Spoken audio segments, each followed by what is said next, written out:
정부가 연구개발 사업에 대한 예비타당성 조사 폐지를 추진하고 있습니다. 기술 주도권을 확보할 수 있을 거란 기대와 사업 선정 과정에서 정부의 입김이 작용할 수 있다는 우려가 동시에 나오고 있는데요. 야당은 삭감했던 예산을 복원하는 게 우선이라고 주장하고 있어서 논란은 한동안 이어질 것으로 보입니다. 김광현 기자가 보도합니다.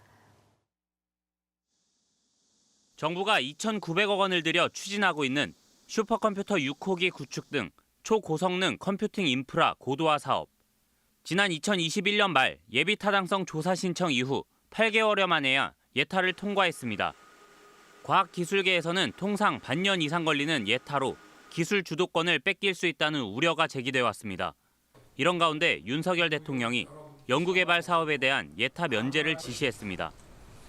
성장의 토대인 R&D를 키우기 위해 예타를 폐지하고 투자 규모도 대폭 확충하기 바랍니다.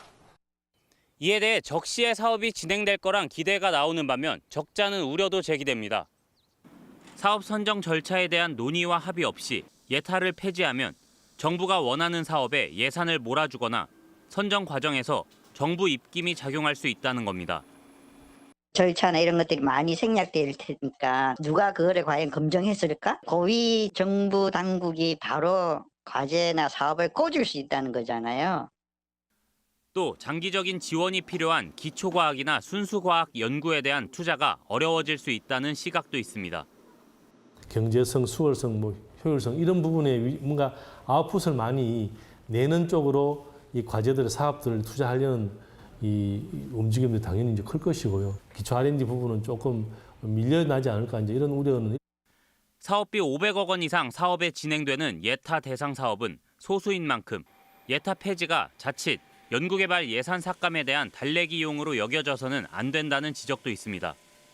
국가재정법 개정에는 야당의 협조가 필수인데 민주당도 대통령이 잘못을 사과하고 R&D 추경에 나서는 게 먼저라고 촉구한 만큼 논란이 이어질 것으로 보입니다. MBC 뉴스 김광현입니다.